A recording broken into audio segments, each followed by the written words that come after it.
Are you looking for a fun way to win up to 25 times your money this football and basketball season?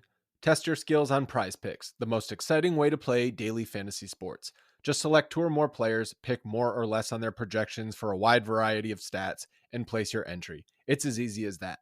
If you have the skills, you can turn $10 into $250 with just a few taps. Easy gameplay, quick withdrawals, and injury insurance on your picks are what makes Prize Picks the #1 daily fantasy sports app. Ready to test your skills?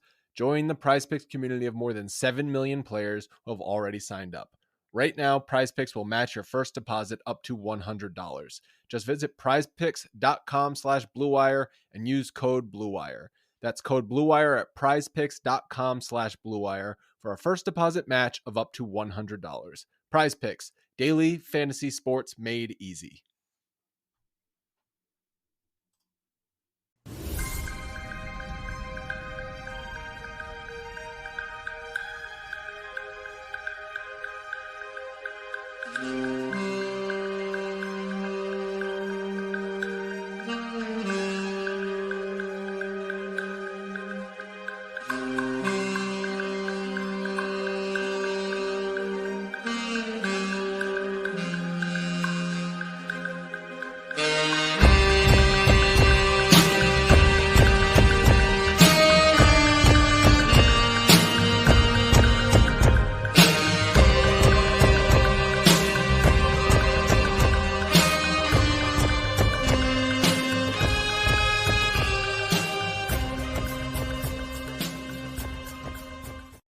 All right, guys, welcome back. I'm Kirk Henderson, editor-in-chief over at MavsMoneyball.com. You are joining me on, what is the name of this show? It is not After Dark. It is Pod Maverick presents Group Therapy. I really need a producer. Thanks so much for hanging out with me and sticking on from the last show. Those of you who are joining me in the YouTube show, if you would like to come up here on stage and talk a little basketball with me, talk about the game, talk about anything that I might have said in the previous show that pissed you off, click that StreamYard link down there that I have hopefully I need to go pin it to the in the YouTube channel. You can come hang out. We'll talk a little ball. I already see I got my man Brian already down there, which I am delighted about, and we will hang out for a little bit and see what's up. It's a really easy platform to join. All you do is click the link from the live YouTube show. You can it pulls you into a different room. You can do it by phone. You can do it at your computer. If you don't want to show your face, you don't have to. If you do, I really want to get to know you and talk a little basketball, because it's much more fun talking with a person than getting angry and rage typing through a screen. So coming up first is our regular guy, Brian. What's going on, man?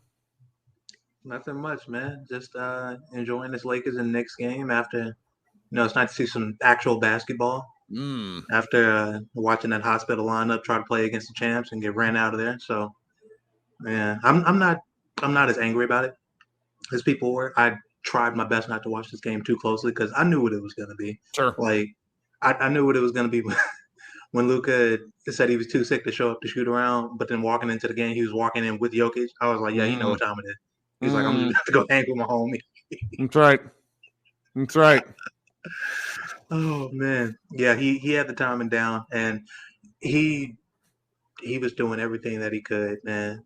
Like, it was – I can't even really say a pathetic display by the role players outside of Exum. Like, Exum was really good, of course, as usual. Just incredible. We didn't talk about him near enough. He's just so valuable to what the Mavericks do right now. I mean, I really – Josh and I don't talk about this enough, but I'm really buying in on my 30 Rock take that he is their third Heat, the way that Dinwiddie and Brunson were the other two Heats along with Luka, where I think it gives you three different flavors of guard that do three very different things. Yeah, what he is that like makes him so valuable is, dude, he's just reliable. Like, you don't have to worry about him isolated in defense. You don't have to worry about him as a team defender. You don't have to worry about what he's going to be doing when he's not on the ball. You don't have to worry about what he's going to be doing when you give him the ball and ask him to create something. And you don't have to worry about him if he gets into the lane, defender's there, and he needs to make a decision, like a simple basketball decision. He usually makes the right one. He's just a good, smart basketball player.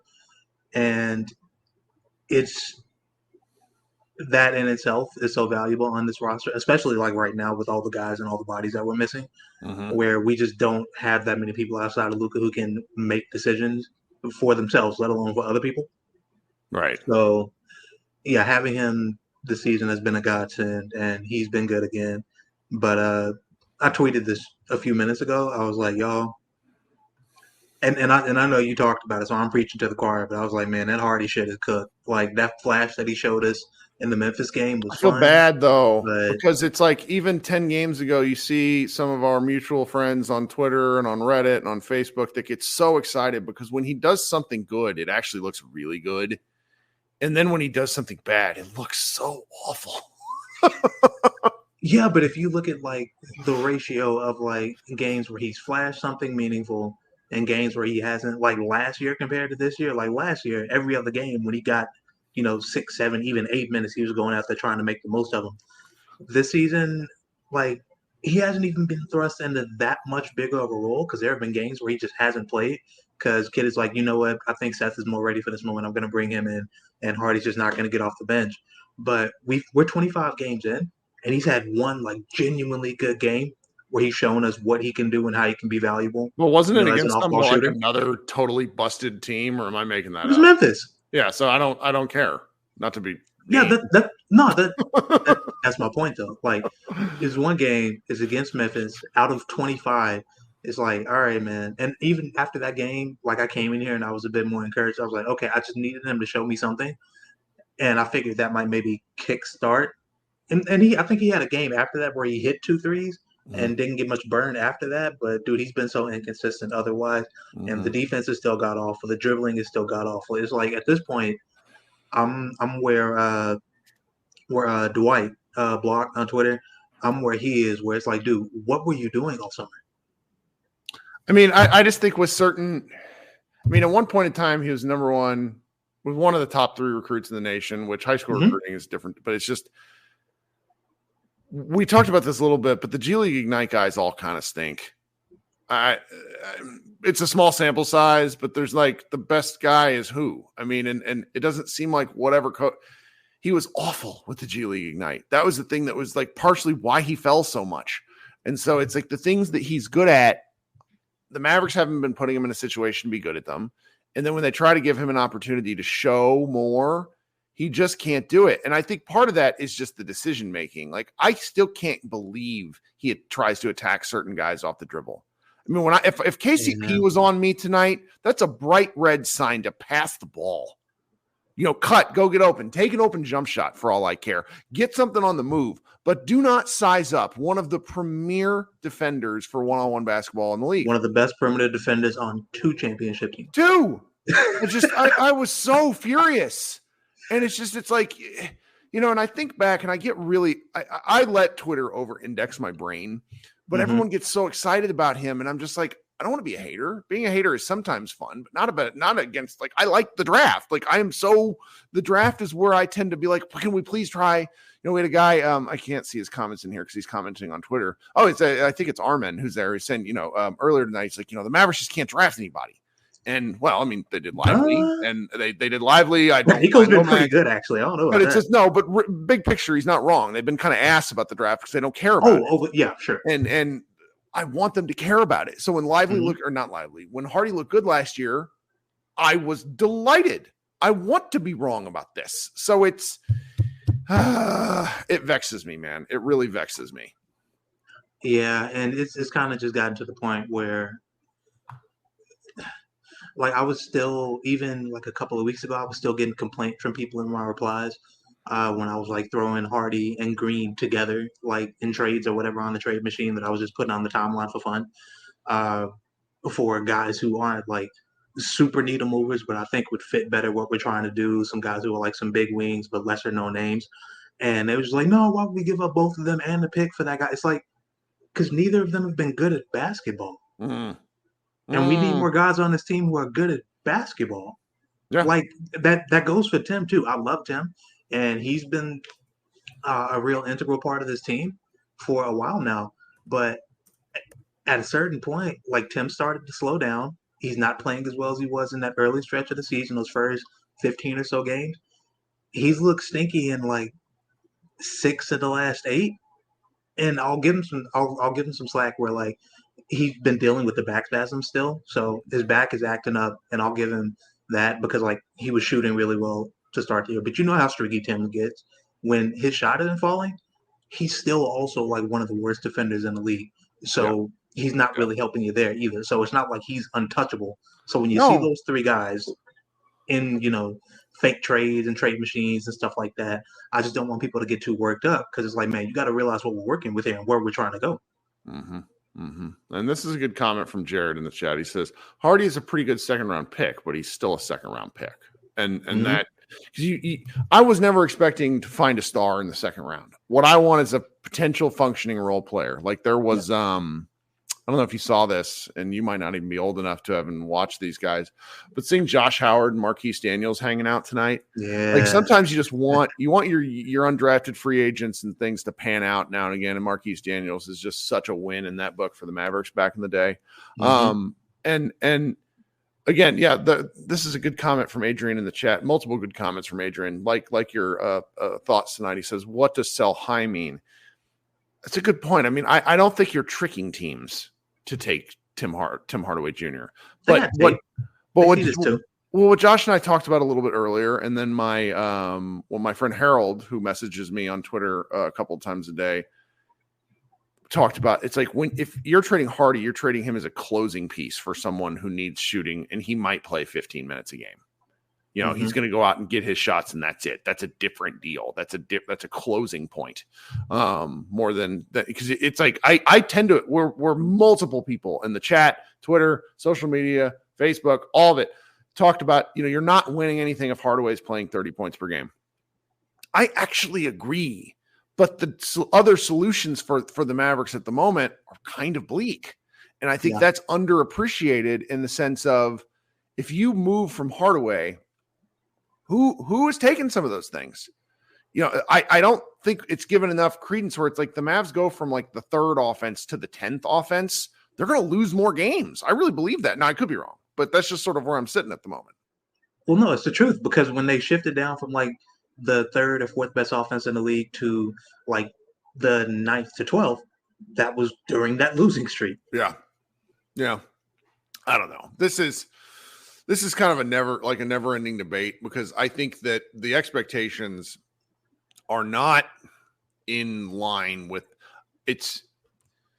They want Nico to pull off a miracle. We want Nico to pull off a miracle, and I just don't see the miracle out there to be grabbed. Now, maybe that could happen. I mentioned on the last show about I vehemently disagreed with Iztok's point about, okay, we have to go find our Aaron Gordon. I mean, they already had Jokic, Murray, and then our guy Michael Porter Jr. Mm-hmm. So that, like, if you're trading for your third starter as opposed to trading for your fourth, like, kind of like catch-all guy, it's a different situation. It's why I disagree with half the world about Jeremy Grant, and it really is. Like, people really love Jeremy Grant. I have one of my this gentleman, love you, Josh. He comes to Orange Theory with me, and he was talking to me today. And he's like, I really think he could fit. And you and I briefly discussed this last game. I just don't think I was telling our man Kenny today, where I'm just like, he got paid. He's not like, do we really think he's going to go back and do the dirty work and take the fourth most shots on the team? I really don't. I just don't think that. And so it's like, I think if the Mavericks go and make a move, we have to be cognizant of the fact that if they push all their chips in the center of the table, that's the true last move. You trade that 2027 pick, you're not trading anything else.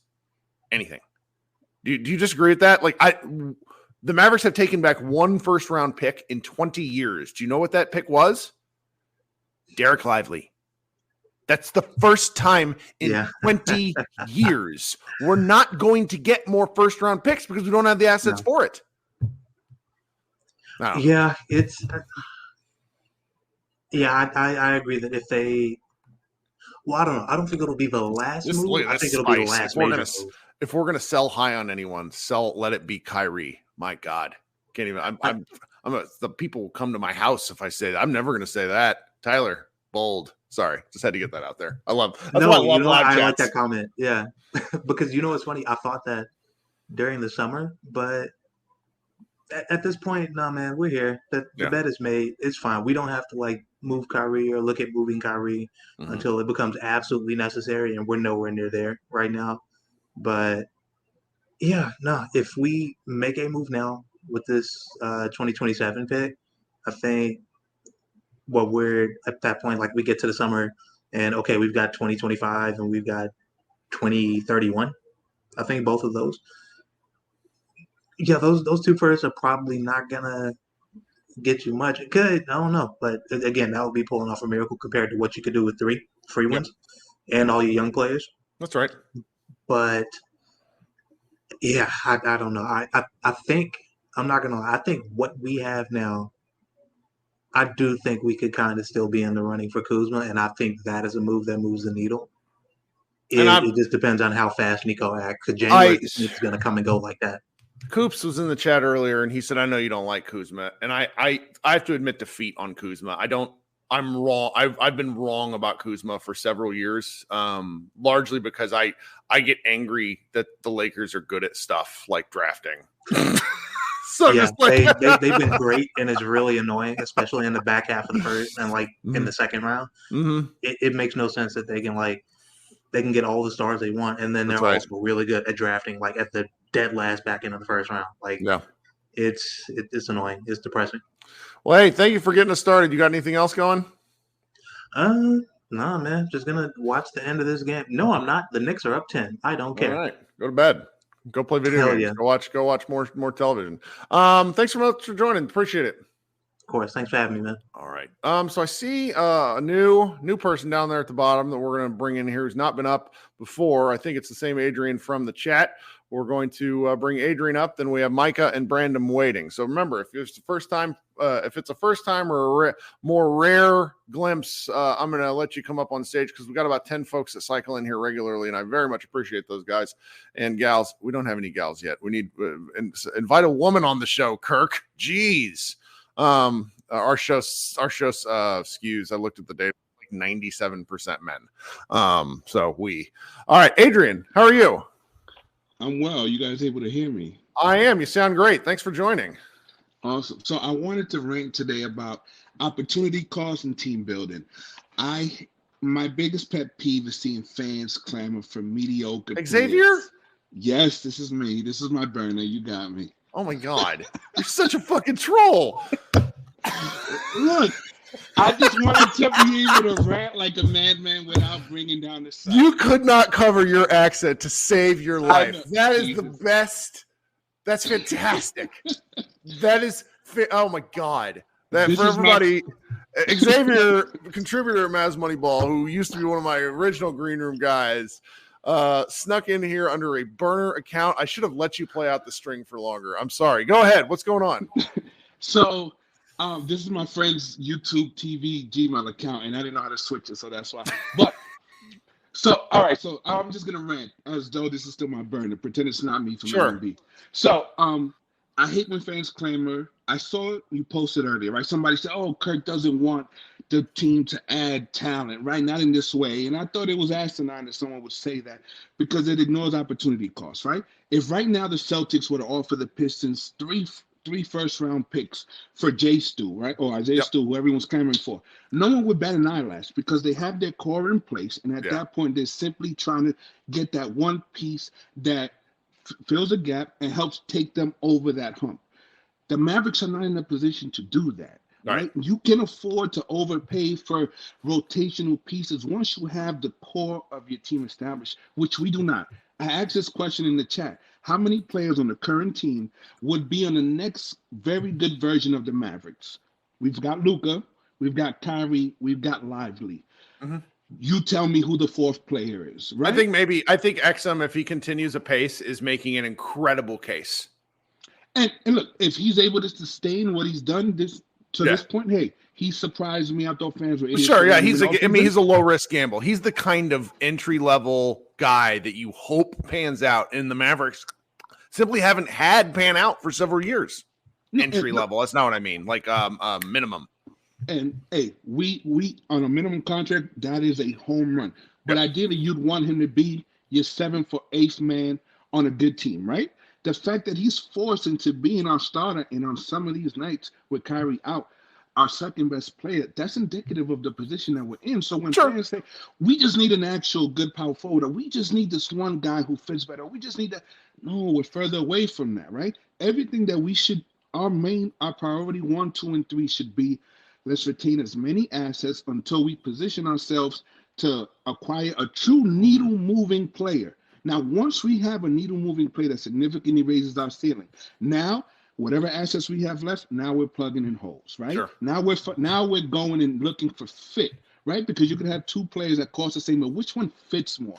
Which one is going to fit our system? We don't have a system. Our system is pretty much iso ball. Kyrie and Luka are going to alternate, running pick and rolls at the top of the key, and then and we hope that when they pass it to the wide open role players, that we got to talk about that at some point. I'm not sure if tonight is the night, but I've been arguing all day with somebody on Twitter who basically was like, we don't have to play Luka ball when Luka's not in. And that's a big thing that I've not even bothered to broach, because I'm just like, I don't know how to talk about Tim Hardaway Jr. because I don't think I don't know how to talk about Jason Kidd because I just don't think Jason Kidd is going to get moved. Right. And then there've been coaches that whenever like their star player, the heliocentric player is out, then you really see their system start to shock. They're like, okay, now I'm going to put my coaching hat on, and you're going to see the system that I wish I could run, but my star is just more important than whatever system I want to run. So we run that offense. What is, to your point, tonight's at the night, but what is Kidd showing? There's no weak side movement or anything, right? And then the last thing, can we stop saying so high on THJ, so high on Green? Guys, other GMs have league pass. Oh, sure. Watching our players but I do think someone's going to make a reasonable offer for Tim. I really do, because Kidd is talking up Tim the way he talked up Kristaps Porzingis. I remember a couple years ago, the Bucks traded like 4 seconds for I forgot who it was at the time, right? But that's what you're looking at. You're not getting a real first. It's going to be a heavily protected first. That is a fake first. You're trading a bench player for a bench player is what you're doing at best. Yeah, you're not getting a starter for Tim. That's important. At best, you're not trading Tim the player, you're trading Tim the contract. So if you can trade him for a player on a longer contract that a team is just trying to get underneath because of the new luxury and the apron rules, then yes, he will have value because his contract will run shorter than whatever player we're acquiring. But he, the player, is not bringing in someone who's meaningfully changing the outlook of this team. And we just have to stop that, because it's that mentality that Cuban had. Well, if I just get this one player, or if I just sacrifice and get this one player, then we'll be right there. No. Because then you end up overpaying, and look at the contracts we have. The reason it's worth addressing now, just because we're 25 games in. So you kind of got crushed over the summer for your take that essentially resetting the timeline for a center and a power forward that were both rookies is an extremely high risk gamble that is kind of stupid. Now, the fact that the gamble worked out doesn't really belay. I still understand where your point is coming from. But one of the things you and I have talked about for the better part of 4 years now is the Mavericks have been bled dry slowly of assets.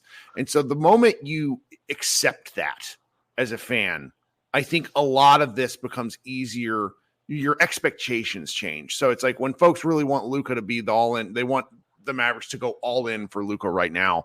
I don't know if you were listening to Josh on our last show, but we were basically saying that doesn't mean anything because they don't have anything to send away.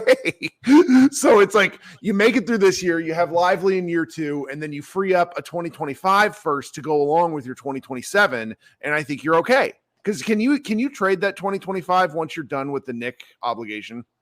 Yes. Okay. So that, I mean, that's 2 first-round picks. That's in an immediate, it's something. It's something else. It puts you in the mix. That's sort of where you are.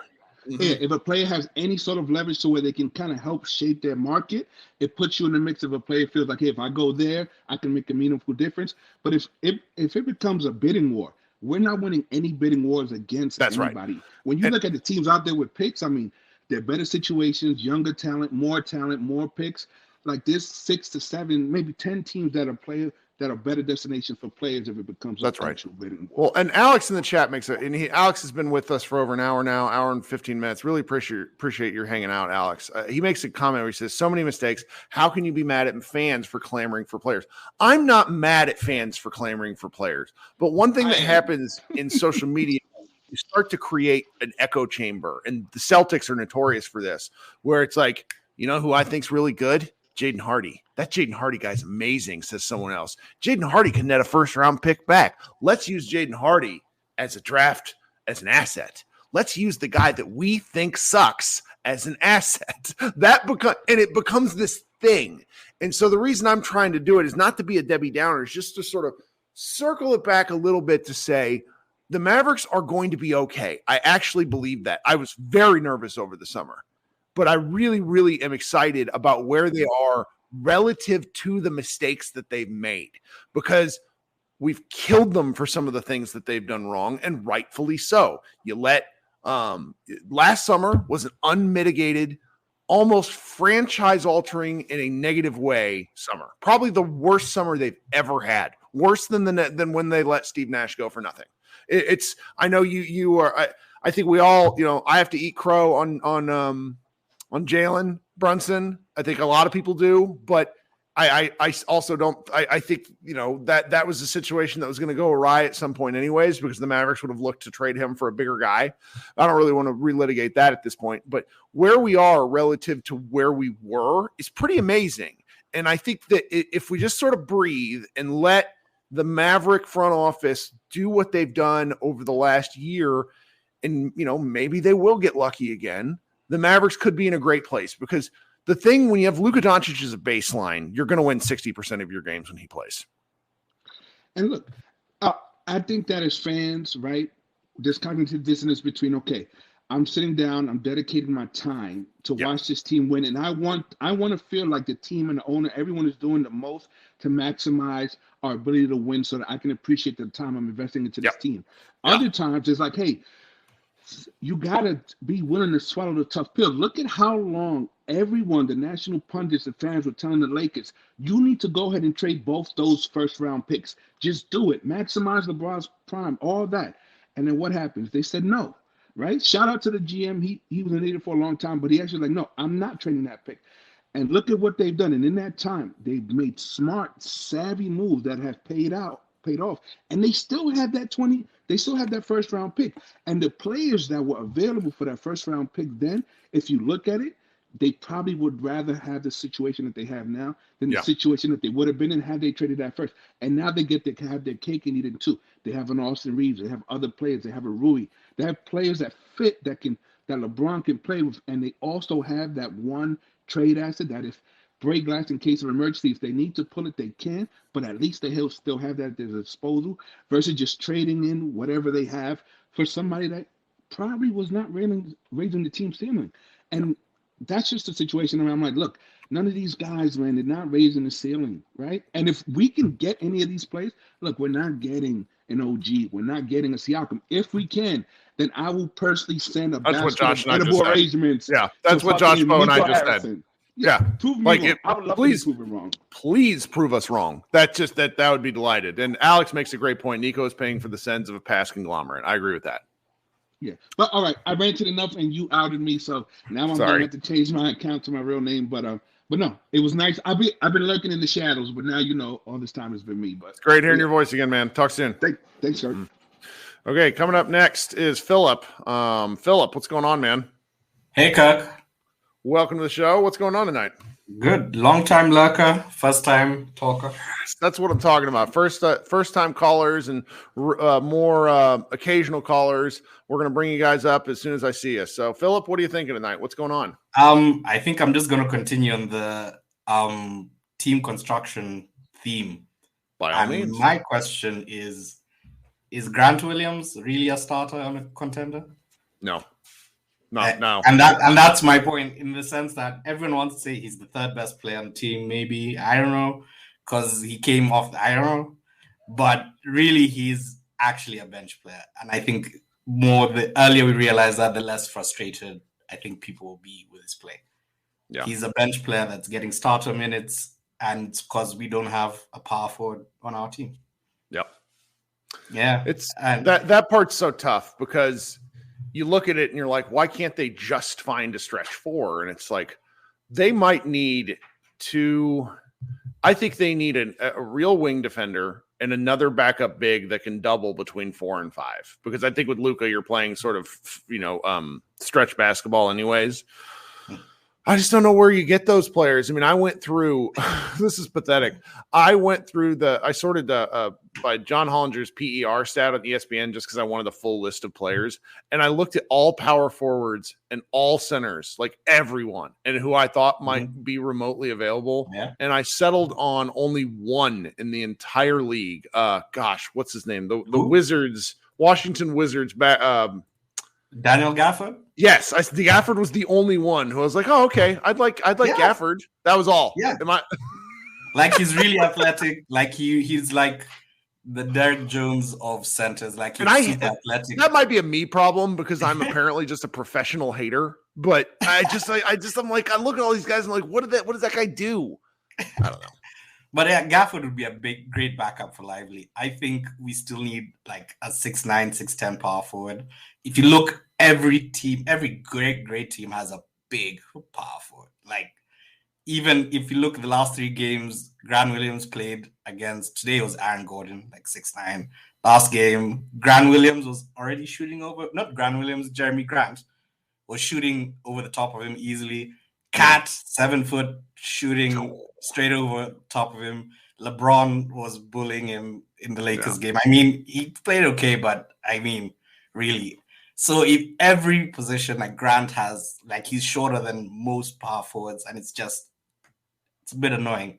So we need that 6'9", 6'10" power forward. There's some interesting suggestions where it's like that. I think the draft compensation is so centered among the Thunder and the Utah Jazz that it's basically screwed with the market.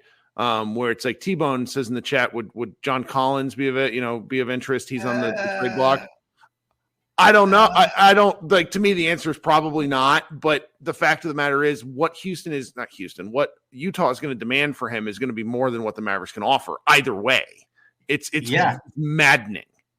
But also, he makes what, $25 million, and you're gonna a lot of money.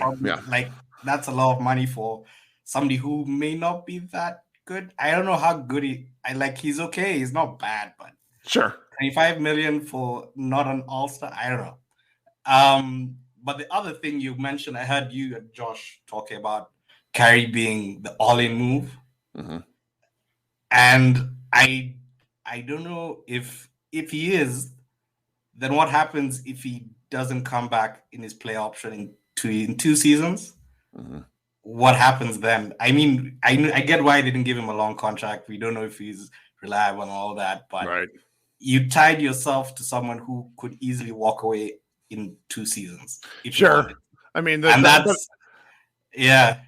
it's a good gamble for both sides because I mean, I said this the other night. Kyrie Irving, I don't think is a injury prone player in that but at the same time, he also seems to get the silliest injuries. Like you go throughout his career, he has so many weird injuries, and feet stuff is going to be problematic for him, and he knows it. So it's like this was a good grab for him. I bet I have waffled so much to where I used to think he would ask out this season, but I actually I think Kyrie plays all 3 years here now. Isn't that crazy? Yeah, that's crazy. If he does, that would be amazing. But I don't know. But yeah, that's mainly the main things. And of course, I agree with you on Jaden Hardy. I think people are just too high on him. Not anymore. I mean, it's like it's sad. He's plummeted. I feel bad for the guy. Yeah, I mean, I hope somewhere if he stays or goes somewhere else, he gets like a good NBA career. But I don't know if he's gonna be the great player that people thought he could be. I don't think so. Me either. But yeah, thanks for having me on. Yeah, please come back. I enjoyed talking with you. Yeah. All right. Have a good night. All right, coming up next is Micah and then Brandon, and then I will go to bed. Micah, what's up, man? What's going on, Kirk? You having a good night? I think we've had some good discussions about basketball generally and where the team's going. I feel this is why I like talking, because a lot of people get mad at me when we do more, where there's something about the way I tweet that just makes people want to stab me. And I think the talking is a lot. My wife thinks this is funny. Can I address one of those real quick? That's got some people upsetting you? is, Sure. Yeah. dude, for the love of God, noted beef stew. No, Yeah. that's my take.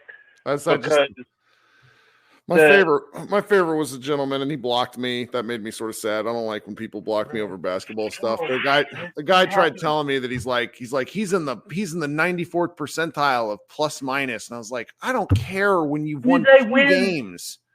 I don't care. Yeah. You know what, Kirk? Let's start with this. This has been my issue with the take all day. It's like, because you get the quick response of, oh, well, he's better than Powell. He makes 400% more. He better be better than Powell. Yeah, $15 million is a lot of dollars for that dude. And that's where I'm getting at. And he's young, though. I will give people that. But my point is like, okay, you've watched enough Isaiah Stewart. You know he can't play the 4. So don't ask if he's better than Powell. Is he better than Lively? Hell to the no. Right. Yeah. So that to me, it's more indicative of what Adrian said in the chat earlier, which was, is the move meaningful? Trading for Kyrie Irving is a meaningful move. Trading for JJ Redick, not a meaningful move. Meaningful move. So, yeah. It's not just that. It's like my whole issue is just like, don't ask if he's better than Powell. Mm-hmm. If he's not better than Lively, and you know that he can't play the 4. Like anybody that's watched him, he's yeah. And what's really got us in this situation is we keep falling for these freaking tweeners, Kirk. Like, we fall for the worst ones. The ones that are too small to play the 5 and not versatile enough to play the 4. Right. So that's my only thing with the move is just like, now we got lucky with signings like Exum and Derrick Jones Jr., but at the end of the day, we're paying a lot of guys starter money that can't start. Yeah. Yeah. Well, I don't know. I think with the way the salary cap is going, there's a little bit. Yeah. If you're playing, like you're paying a bunch of guys, like even the 6th, 7th man is going to be making 12 to 15 million. It's right. I don't know. I waffle both ways on that. I do think they're like tradable assets, and so it's yeah. But it's just like it's how to say this? It's almost like it's when you're looking at say a playoff rotation, mm-hmm. you want 8 guys and then 2 that can surprise you. That's pretty much like right because the minutes are all accounted for. Yeah, right. That's pretty much like how we won our championship in 2011. Yep. 5 starters, 3 great bench guys, the 2 guys that can surprise you, like Sausage just smoking the Lakers out of nowhere. Oh yeah. Then not being able to play the rest of the playoffs. That's right. So it's just like I think that's been our major issue for a lot of is it fine to have 1 or 2 guys that are making 14, 15 million that are bench guys? Sure. Right. Do you want 5 guys that are making 15 and 16 million and they can't start? Well, I mean, it's hard to do because you really can't even do that unless you're drafting all your guys and keeping them. Right. So, but I mean, that's kind of the situation we're in right now. We pay Holmes 12, he can't start. We pay Maxey 13, he can't start. Pay Grant 13, it's looking like he's a bench player. Same with THA 17, he can't start. Sure. It's pain. You got $100 million in your bench pretty much because none of those guys are starting caliber. Yeah. But you ended up paying them because you had no one else to pay at that time. Right. So it's just like if you look at say like the Nuggets, like how much do you think they're paying their 6 through 10 guy? I mean, they've used those slots primarily on like veteran minimums plus draft guys. I mean, Strouthers tonight is a better bench player. I don't know. He's not. I don't know. They just have real options, and like that. When you watch that, it's like frustrating because some of the guys who we thought were starters have now, or I'm sorry, were bench players, have been elevated to starting status in terms of like Exum and DJJ, and those were supposed to be your bench factors, and now you move the starters to the bench, and then those guys like your Josh Greens, your Grant Williams, just end up pissing you off. They do, and that's the problem. It's just like. Because I have this, like, I'm real old school in my thinking process, and it's just like, I'm thinking that players are supposed to be messed up about somebody coming in and running your spot. Like, it's like these dudes don't, like, these guys that were supposed to be starters for us, they're acting like this is cool. It's cool that I'm getting outplayed by 2 veterans and 2 rookies. That's fine. Y'all have at it. Yep. It doesn't seem like there's a lot of pride in the old core. You know. Yep. Man, thanks so much for joining. You got anything else? No, that's about it. We're gonna be all right. I agree. Just breathe. Yeah. Just breathe. Yeah. They need to get a little healthier. We didn't think this. We thought this was a 6th seed coming in. Let's not change up. I need Maxi Kleber to come back just so I can be mad at Maxi Kleber. Does that make sense? You know, what do you think of that guy? When he scores 6 and gets dump trucked on defense. That's right. That's right. Just to be pissed at somebody new. All right, Micah. Thanks so much, man. We'll talk soon. All right, have a good one, man. All right. So we've had David join in the bottom down there. I'm going to bring David up before Brandon. Brandon, I hope you don't mind. Thanks so much. David, what's going on, man? Oh, man. Yeah, I've probably been on like 5 times, I guess, in the last year or 2. Yeah. I feel bad letting people jump the line to a certain extent, but I hope my usual guys don't mind. But welcome. What you thinking tonight? One thing I would say is like I know like a lot of like us talking about like Grant Williams isn't a starter for a championship team. We're not a championship team, right? So yeah, good point. I think and the other part is like when Kyrie's in and Grant Williams is playing and Luka are taking more attention, it opens him up more. He's able to shoot more. We just need a little bit more from him, but I'm not terribly like concerned about Grant. Like it's not great when it's just Luka and then Grant and Lively's not out there right now, but like I do feel like there is a piece that we can get. Like I know like you were talking about like a John Collins or a Kuzma. Like I think both of those would be great. I did mention beef stew in the in the chat like a long time ago, but only because when we play bigger teams, and you've mentioned it, like we play bigger teams. Like I saw today, like Tim Hardaway Jr. getting back down like 4 or 5 times. Oh yeah. Yeah. I mean, it's like at least he would be a body to stop the back down of that. Like, can he come in there and get some stops for us? I think at that point you're just kind of mixing, like you're trading out problems. Yeah, for sure. Yeah. But I guess for me, it's like, hey, like, and it's always about like having rotation players, and it's like, sure, could he be a rotational player of your top 8 players? Like, 7 to 8 players. I think he could probably play. If we're not having to give up a ton for him, but if the Celtics are in the same scenario of trying to go get him, like they'll get him. Like we don't have the assets for it, but yeah. The other thing I have was I was pretty excited about Omax. Like I'm pretty sure like all of us are, but like seeing him play, what do you think? I loved watching him play in Summer League. And so the speed of the NBA game is probably the single hardest thing to judge when you watch basketball as a fan, which then makes me think it's clearly that much harder to judge as a player too, because Omax fit and played well in Vegas. He looked good. I was really pleased and thought he could come in and play immediately. I was wrong because I think the speed of the game is too much for him right now. That might not be the case the whole year. I still get really excited when he plays, though. He's just so freaking big.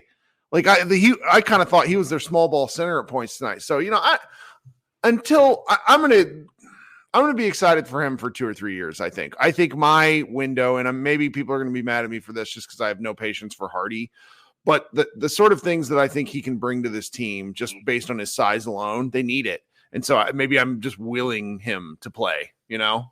Yeah. So. Yeah, that makes sense. I mean, I'd love to see him more on the Legends just to kind of get his numbers up. I mean, obviously right now that's not a thing because we're so injury prone, but like just getting him a little bit more accustomed to the speed. I mean, I know that, there's like some, stigma on the G League, but like G League's actually been pretty good lately. I mean, like a lot of great draft picks have been there. Like I'm in Austin, so I went to the Austin Spurs versus the RGV Vipers because I wanted to see Cam Whitmore play. Mm-hmm. And Cam Whitmore is just amazing out there in the G League, but he can't crack the lineup in Houston, which makes me think like he just probably isn't playing defense or isn't at a point where in his career he's like, caring about defense enough for it. But I don't know. I'm excited about Omax, but I just see him out there on an NBA team where he's like, guarding the wrong person or just like, takes a little bit to get down the court. I'm just like, oh my gosh, like, I don't know. Anyways. Well, thank you so much for joining. You got any other thoughts tonight? No, I knew we were going to lose tonight, but I think everybody did. Like they're just, you've mentioned it before. Like when we played like the Nuggets, they're just so much taller than us and they can shoot. So it's tough. All right, appreciate you joining. Hope you come back. Yeah, for sure. All right, Brandon, thank you so much for your patience. What's going on, man? Kirk, like Micah said, everything's gonna be all right. I think that's right. Quote of the day. It's a good line. So any thoughts on the game or on the discussions we've had at large tonight? Man, you know what? I'm in total agreement with you because I mean, I look at it like this. I look at it from like a futures standpoint. Like even with the first round picks, with the way that the Mavs are playing, it would be a mid to a low first round pick. So I'm kind of like, how valuable is it really going to be? So if you package that mid to late first round pick along with, these potential players, what would be the upside of it? I don't really see, a benefit of moving that. And even in the later rounds, like you said, maybe even if it's a 2027 or 2030, if the Mavs trajectory just keeps going up and they continue to play better, it equate to, later picks and, how valuable is that? So I don't see the upside of moving those. Yep. So it's not much of an upside. And then I'm looking at it like this, Kirk. I was looking at the standings, and I could be wrong, but to me, all of the teams that are, the Mavs are what, 5th in the West? It seems like, outside of Minnesota, the teams that are playing better than the Mavs, those teams are strategically built. And all of the teams that are below the Mavs are pretty much, teams that kind of did the musical chairs, kind of moved it around. Even though the Lakers are playing well, they're still not, right there with the Mavs. Clear holes, yeah, like clear deficiencies in the team. Yeah. There was a lot of moving, a lot of trades, a lot of, reactive stuff. As for like Sacramento, I bring them up a lot, but think about this. A lot of their players came from like three-team trades, 4 teams trades, free agencies, and a lot of dumpster fires. People were just getting sent to Sacramento. Oklahoma City too. They kind of built strategically, just kind of bad years, and they just stacked up picks and just kind of grow organically. And now they're they're playing really well. And I think that's kind of like a testimony of what could happen. I'm not saying that it will happen with Dallas, but it's something that could happen if you just, stay the course and just, sometimes you just got to, pick your losses, just stay the course and pick your battles and, try to see what happens. But the little bit of value that we do have, I don't think is as important as some people really, it's not as valuable as some people think it is. Yeah, no, I know what you mean. Well, you got anything else, or should we close up shop?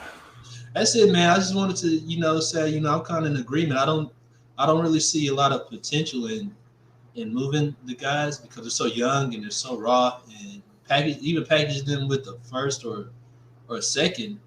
Who's to say that we're going to get young, healthy guys? We got fresh legs, and Tim, even though he's a veteran, he's still pretty healthy. But there's always the potential of getting somebody that's KP situation. So to me, I feel like they should just, stay the course and, if anything, work on developing those guys, because Hardy's not an off-ball guy, and they're not really showing any type of, emphasis on, making him an off-ball guy. And they're definitely making an emphasis on switching up that offense, because they got to run more actions, some more set plays with different outcomes, because I'm tired of seeing high pick and roll with guys that aren't incandescent scorers and playmakers out of the pick and roll. And what's so crazy, they're running high pick and roll around the 3. I mean, if you like the second half, they just played around the perimeter the whole night. It's like Denver just had to just draw a straight line and say, you stand on this part, you stand on this part, and we're just not going to let them even get close to the free throw line. And that's just it was the offense. Everybody played around the perimeter. Everybody shot. There was no flow. Exum, he was the only one, I think, him and Luka, that consistently attempted to make a 2. Yeah. Besides that, it was just 3s. I agree. And it's like they're so predictable. So, yeah, a lot of emphasis is put on the players, but what are these coaches doing to mix it up? You got to do something. Yeah. All right, man. Thanks so much for joining, as always. Thank you, Kirk. Okay, guys. I will not be on the Wednesday show, so it'll probably be just Josh doing a show with another Mavs Moneyball staffer. So no kind of after party like this. Like I mentioned, I'm still trying to get the Apple thing fixed. It's driving me crazy. But yeah, we'll be back. I'll be back, when games going on in the second half of the week. Mavericks play 4 times this week. This is just the first one. So we'll have a lot of stuff. So, all right, guys, this has been Kirk Henderson, doing a group therapy. Thanks so much for hanging out. Everybody have a great night, and go Mavs.